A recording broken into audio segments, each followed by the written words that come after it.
Hey, sweetness. Nice to see you again. It's been a hot minute since we've done a satsang video, but here we are. Satsang time. Got a little sing-song habit going on. I was thinking earlier today about how easy it is for us to judge somebody else's experience, or really more appropriately, judge somebody else's struggle. And when I was thinking about this, about my own experience of feeling judgmental when we do, judgment is something that we really don't have a lot of control over. Part of it is a survival mechanism, where we're sort of evolved, if you will, to judge our environment very quickly, whether it's safe or not. Is this survivable? And because we don't live out in the wild anymore, we don't usually need to judge our environment quite like that, quite so harshly. But our judgment mechanism has morphed to catty. You know what I mean? It's also about energetic matches and mismatches. When we immediately sense a yes or a no about a person or a situation or an experience, it's our energy just goes yes or no. It doesn't have anything except just yes or no, but we feel like we need to justify a no response or yes or any response, and so we overlay that with a judgment, the value proposition, right? So one of the things that becomes very easy for us to judge and get all uppity and on our high horse about is another person's experience. And that's what I want to talk about, because when I was thinking about this, Spirit came through with this sort of download, and I was like, oh, okay. that's good. Spirit tells us that when we are born into a body, what Spirit showed me is we all have a cross to bear. And and then kind of gave me this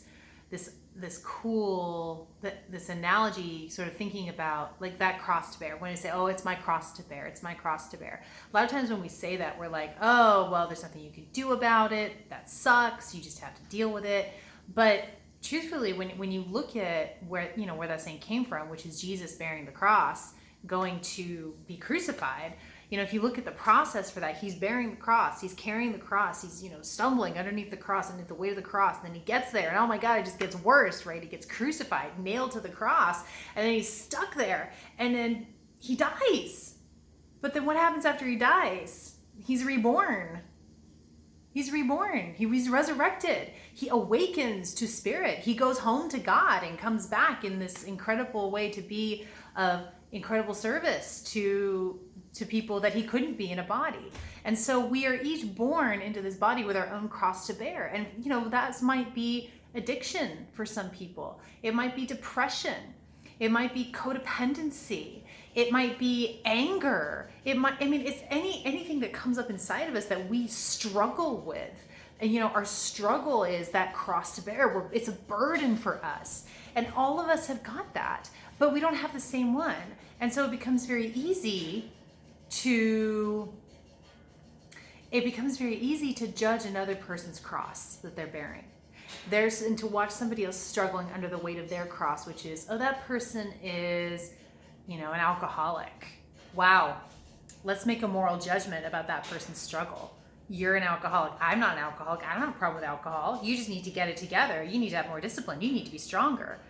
But you're not looking at your own cross to bear. Your own cross. You're hurling out your own sense of inadequacy and pain and struggle, projecting that out onto another person and their struggle. And that's sort of specifically what I was looking at with Spirit. And so the purpose of this cross that we have to bear, the purpose of this struggle that we are all born with this thing that we struggle with, that shows up in our life over and over again, that's a pattern, that's a wound, that's a trauma. It could be lifetimes worth, but it's here because it's not here to crush us. It feels like it's going to crush us. It feels like we can't get out from underneath it.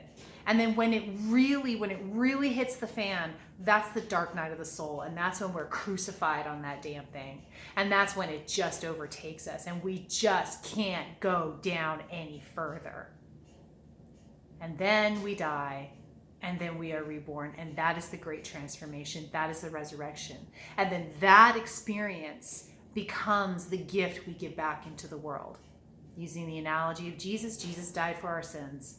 Okay? Jesus sacrificed himself so that we don't have to. He was here to help us learn a different way to live, right? Using that story about Jesus. Jesus showed up to help us learn a different way to live, to better ourselves. And your cross, what you deal with, the burden you bear, what you struggle with, your patterns, your trauma, your wounds, your cross, that is your spiritual tool set. That is ultimately how you show up and be of divine service and take your pain, your struggle, and ultimately your transformation through that fire, and you use it to help other people. So remember that when you're getting all judgy about somebody, and it's easy to do, there's not a human on the planet who doesn't get all judgy about somebody else's struggle, because it's not your struggle. When you get judgy about it, remember what you're doing is you're simply avoiding your own struggle. You're projecting that out onto someone else. And you're looking at an energy that maybe doesn't match yours, and you're creating a story around it to try and justify it. You know, this really started to come into my purview strongly a few weeks ago when somebody I'm connected to on Facebook, his name is Troy Cohen. He posts some amazing stuff.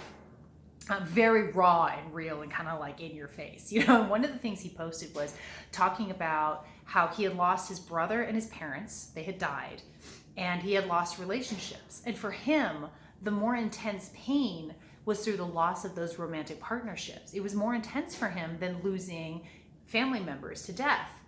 Now, when I read that, I was like, well, that's not my experience. My experience is losing a family member to death is way worse than losing a partner, a relationship.